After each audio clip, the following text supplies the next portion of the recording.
So here is Bradford, and this is the curry capital of the world. I mean, when you come to England and ask anyone about Bradford, they're going to talk about the curries here. And you can see here, it's quite Asian actually. The feel is very Asian. You see it's normalized to see bridal outwear, like outfits from India and Pakistan here. So it's not like a shock. It's something very normalized in Bradford. It's very different from different parts of the world. Like in Stockholm, for example, this would be somewhere in a reserved community, But you see Jinnah, for example, this is a restaurant, I think so. So it feels like this is quite integrated. The Asian community is quite integrated in Bradford. I can see there's a Gurdwara, there's a Khand there, like the flag of Sikh people. And there's a Gurdwara there as well. There's another one behind it. There's one behind as well. So it's quite matured when it comes to the immigration here. And here we have Mr. what's your name? Javaid. So Javaid is a chauffeur today. He's gonna drive us to Leeds. It's like 20 minutes trip by car. And Javaid, if may I ask you, where are you from? I'm born and bred in Bradford. Yeah. But my parents are from Pakistan.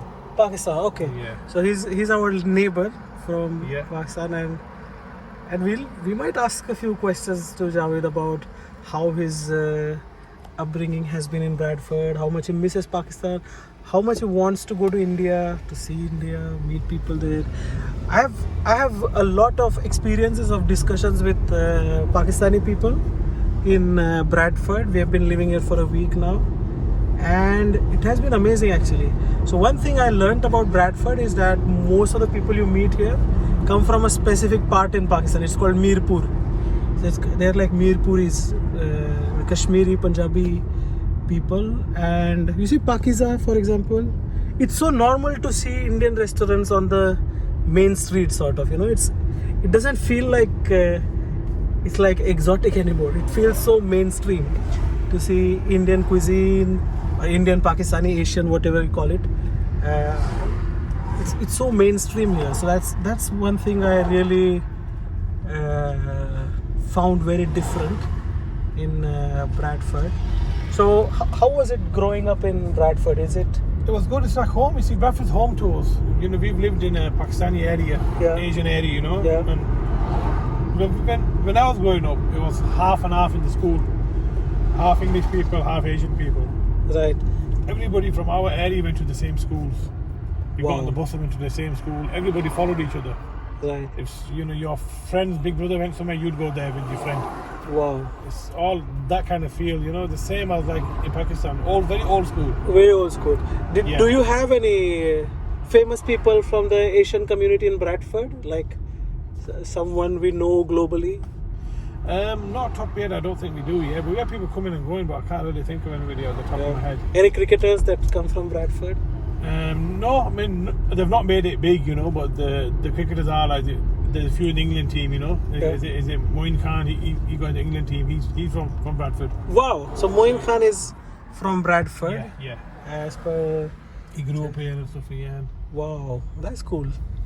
And so this is what I felt like. My first reaction was, it's like a hybrid between England and India or Pakistan, or like that part of the world. This is Leeds Road. It's quite a famous road in Bradford. Yeah, this is Leeds Road. It's quite a famous road in... Obviously, because of the name, it does lead to Leeds, but it's got a lot of restaurants, takeaways. Right. A lot of businesses. As you go further on, you see a lot of clothing shops. Right. Some big restaurants as well. Right. So a usual, like... Well, you can see there all the shops. Yeah, exactly. You see, like lehengas.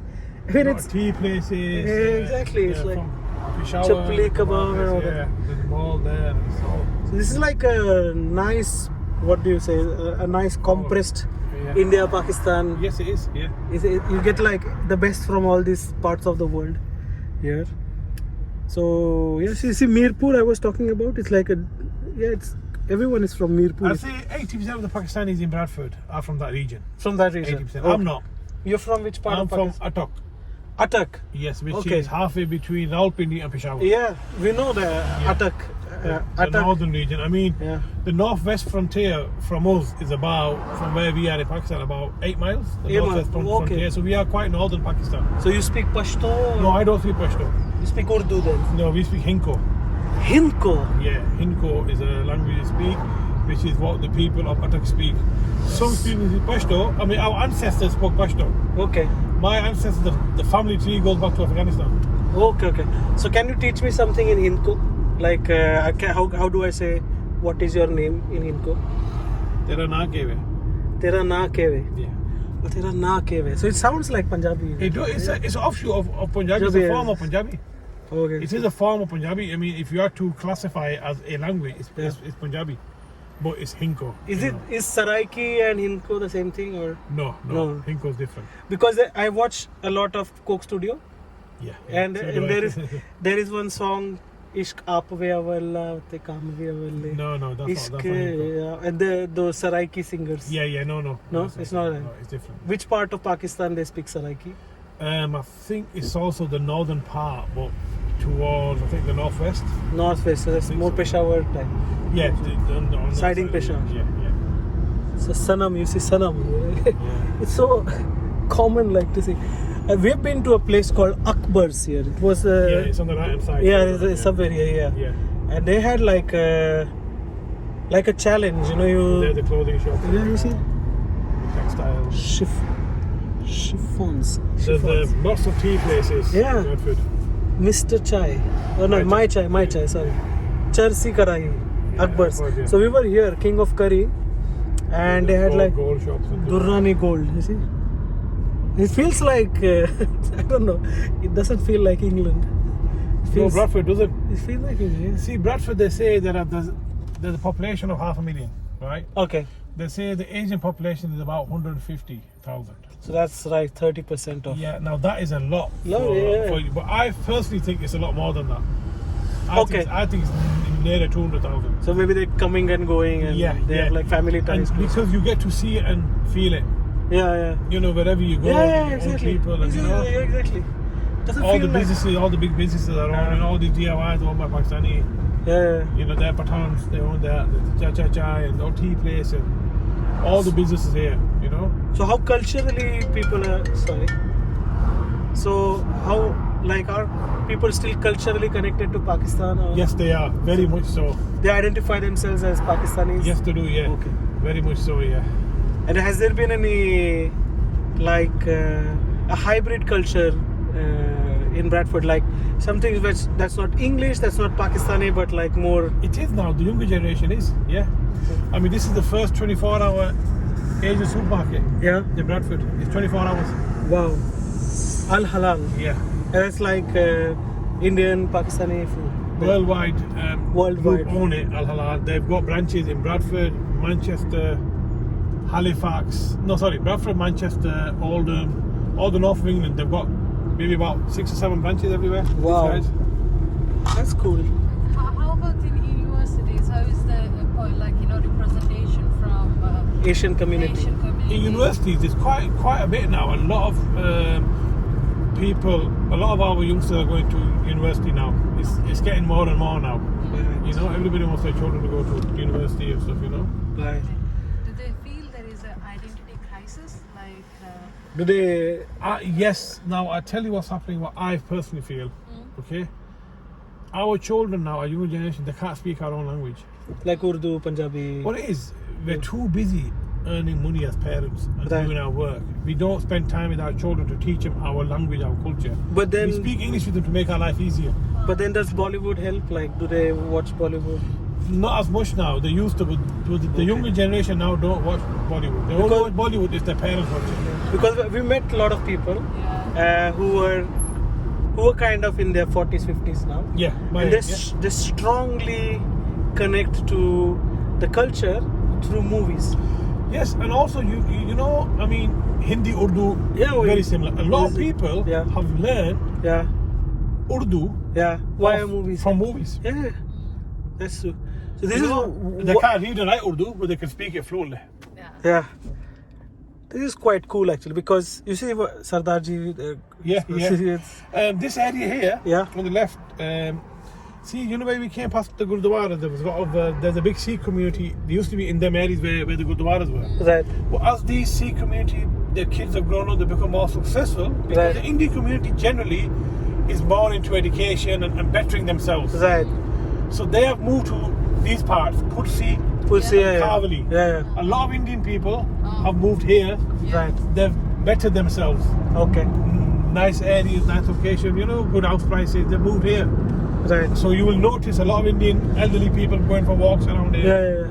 And a lot of our, you know, friends that Indian have moved here. Oh, so-and-so bought a house here, so-and-so moved here. One of my wife's friend, he's Indian, Sikh guy, and he's got 4 houses around here. Wow. He's given them on rent and stuff, but he likes this area because his own people are around here, you know. Right. And also it's like mixture. It's in between the and English this is and Leeds now, this is Putsi, this is Leeds postcode. Wow. We are in the Leeds postcode. Leeds postcode now. LS28 this is. Putsi, Kavali, you know. Now I'm going to ask you a far-fetching forward question, which is, let's say if you were given all the power in the world to decide the future of Bradford, and if you had like £1 trillion, let's say, as your budget, so you have infinite budget, and you have, let's say, 5 years to make that decision, and then you were tasked to make Bradford the best place in the world, what would your plan be? You know what my plan would be? First of all, education. Honestly, I think obviously it's a city of the UK, so the schools are there, the universities are there, everything is there, the infrastructure is there for education. You know, whoever wants to study can study. But I think our Asian community, they don't really appreciate studying and going forward and becoming successful and working hard. It's all about everybody wants fast cars and they want instant success and hustle. They're not planning for the future. They're everyone for themselves. I think we should have more community projects to do things for other people, and you know, and also I feel in a lot of parts of Bradford there's no integration. That I felt that there's a lot of segregation. A lot of segregation in Bradford. So I think there needs to be more integration. So if we create good role models, 100%. Good role models within education, 100%. Will that create better segregation, like integration? It does. You know, it's like, you know, we have certain. It's like we have a role model in Bradford. You know, closer to us because he's from our village. In Pakistan, and he is head of mechanical engineering in the University of Bradford. So he's become inspiration to so many people from our village that have gone to university and studied because of him. So role models do make a massive difference in life. So if we as a community, now I'm saying we because I'm now here, so I can say I'm Bradford for now. Let's say if we as a community come together and invest in like 10 students that we think have the potential to make a difference. When I say invest, I mean like we really back them through their hard times, good times. Like we buy hotels or land, you know, we make that investment in a person or a young person, and not 10 of them. So if let's say 5 fail, we still have 5 on the success side, and then support them in their journey. Will that inspire a change in parents? Because I see money wise there is no problem. People are making a lot of money. Right? What is missing is they're investing in, like you said, they're not investing in people, they're investing in material, cars and stuff like that, houses, land, you know, and they're only in it for themselves. They don't want to benefit the wider community and the people in the future generations. I mean, a house can inspire someone to buy a new house, but a successful child can actually inspire the whole family. Of course. You see, it transforms the the mindsets. You get inspiration people in the world. So now when you talk about inspiration, lately I think about one person. Yeah. I think about our Prime Minister Imran Khan. Yeah. I think of him because he has shown how he's very well educated. Yes. He was the Chancellor of the University of Bradford for a while. Was it? Yeah. Okay. We didn't know that. He was an honorary figure. Yeah. He'd be there when the graduation took place and stuff. And stuff like that. People when they do like that, then obviously he's been inspiration. He helped the cancer hospital, and he's very honest. He's not corrupt, and there's been so many inquiries into him. They can't find anything. He's really clean, and in the court of law, he left his children to his wife. He said to the judge, no, the wife, his ex-wife said in the court of law, she said, I've never met a man as honourable as Imran Khan. And he said, that's the first time I've heard in a divorce court a wife talking about her ex-husband in such a way. Yeah, so she said he left his children because he said to me, he gave full custody of children to me because he said to me, the people of Pakistan need him more than the children do. So Imran Khan is idolized in Bradford? In Bradford he is. Okay. I think he is. But me personally he is. My family, yeah. my friends, personally, obviously there's people against him that are happy with the old regime, etc. We don't want to go into politics. No. As an inspiration, I think Imran Khan for me is an inspiration. In my view, Imran Khan is a superhuman. You see, why is a superhuman? Because I mean, from India, I've watched a lot about Imran Khan even before he was in politics. Yeah. The way he presented himself, the kind of talent he has, exactly, and the kind of person he is. Like, it's not easy to come at 42 and win a World Cup for your country. Yeah. Right. I mean, your shelf life is over as a cricketer at 35. Exactly. He comes back at the age of 42, wins a World Cup. So he's not normal. Yeah. Having him as a role model is great, but it's very hard to achieve what he has achieved. So 100%. about 99.99% of the people will give up in even achieving 1% of what he is. He kept on in the face of adversity. He kept going, which is why he's an inspiration to a lot of people. And I found that, generally we have, we don't like politicians from each other's countries, and India, but I find myself that he has got a lot of respect from India. A lot of it stems from our generation, maybe a bit older, who saw him as a cricketer. Because one thing I know about Pakistan and India is they will always respect a good cricketer. Oh, always. It doesn't matter if he's from India or Pakistan, because we all will respect the Gavaskars, the Tendulkars, and I watch videos in YouTube and there'll be comments from Pakistani guys, you are a true great sir to Tendulkar, and like people like Javaid, we love the guy, because he shows mutual respect as well. The thing is, and the other time, I see like my favourite cricketer from Pakistan is Wasim Akram. And Indian guys will refer to Wasim Bhai. Never call him Bhai, so... No, Wasim Akram is So I think cricket, although there's rivalry on the field, but that doesn't matter. I think it's quite nice because we appreciate each other's cricket. I think that's the only country. I think we appreciate each other's good sides. Like we like you talked about Coke Studio. Yeah, exactly. A lot of my Indian friends, they love Pakistani Coke Studio. Yeah, exactly. And we love other Coke Studios. I love listening to Gurdas Maan Coke Studio. Stuff like that. So I think we connect. Music brings together.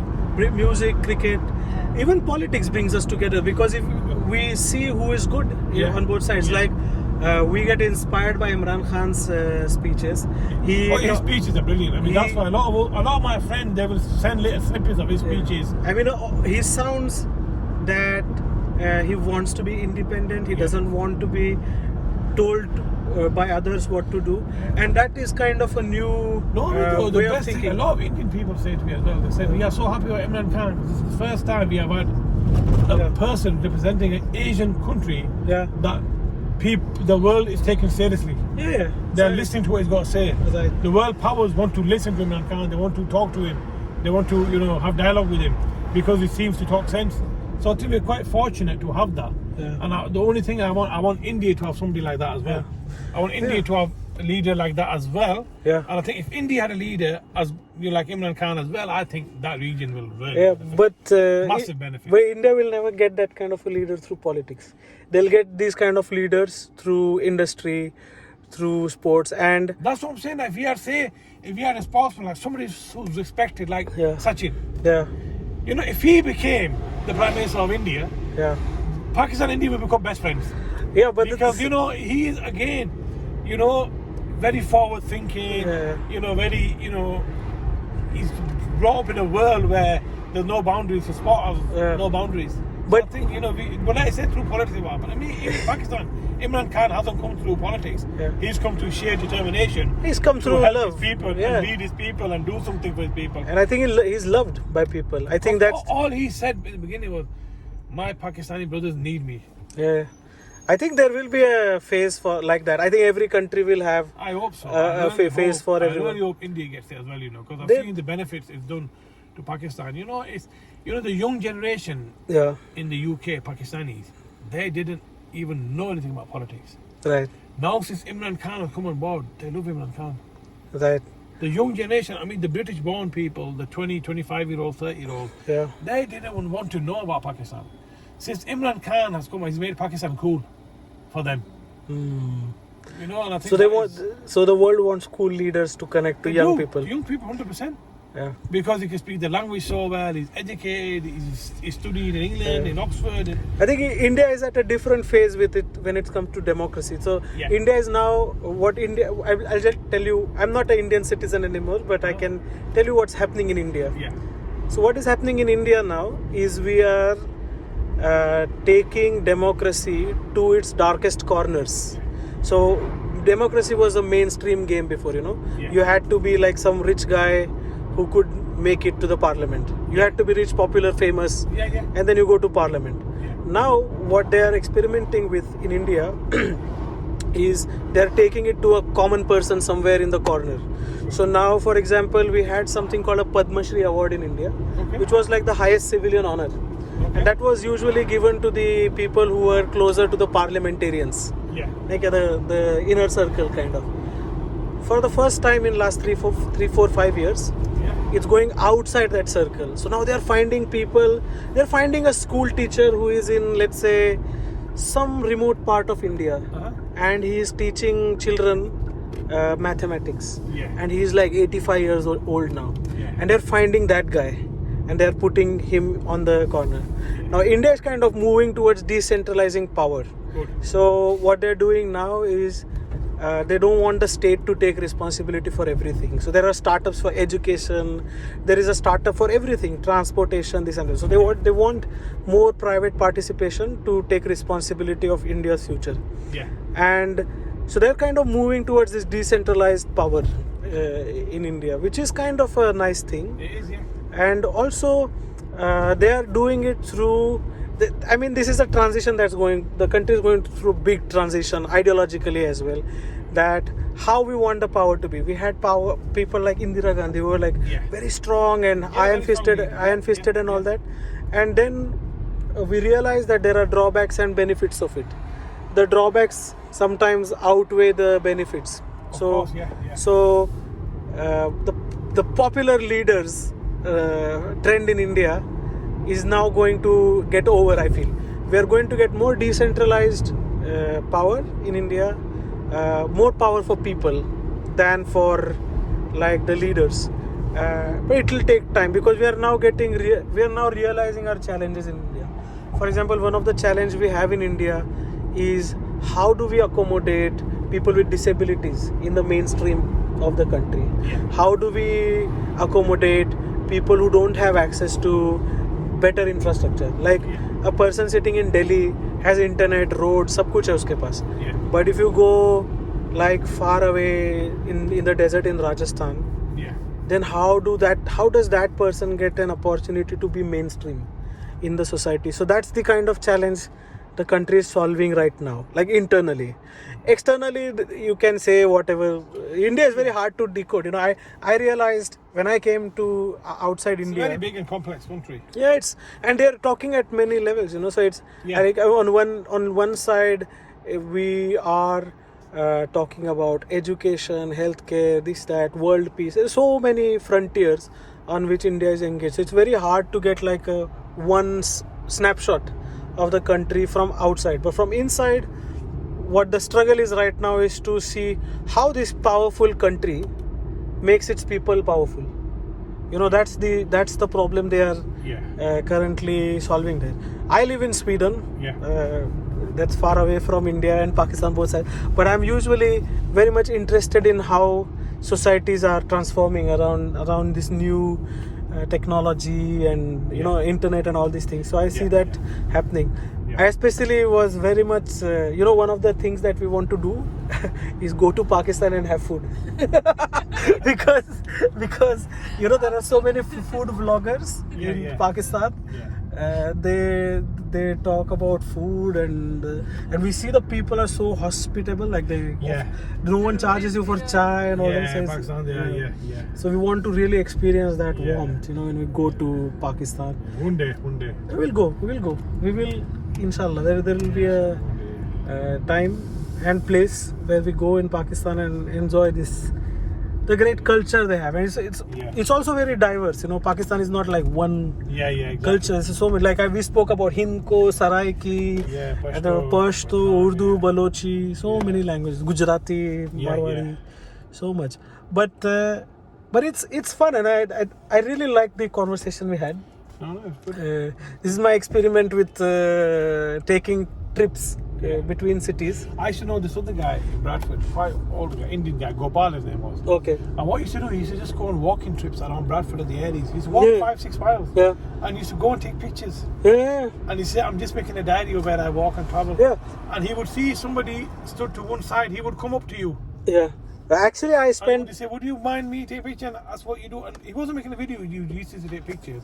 And they say, I'll go home and I'll write up what it was about. I just think that was really cool. I realize I take a taxi literally every day, and I have discussions with people who ride the taxi, and everyone has some information to share with me. Definitely. And a perspective to share with me. And people, when they drive, right, they are usually thinking. You're very relaxed when you're driving. You know, thinking, you're looking at the road, and it's literally you're a philosopher actually when you're driving the taxi. So I felt that area is going to be cool. So I'm going to make these videos, put that on my YouTube channel. My name is Abhinay Sarkate. So if you search on YouTube, I usually go to cities and talk to people. I talk to people if they speak Hindi or Urdu or something like that. But I talk to people generally, and then I post it on my channel. That's good. So if you get time, do follow my channel. I will do it. It's not that lot of fun, but you know, it's a very impromptu discussion I have with people. Okay, thank you very much, Javaid bhai. Thank you very much. Hope you guys have a nice day. Yeah, you too. And do follow my channel. I will do. Okay. Thank you, ji. Chalo, bye bye. Okay, bye.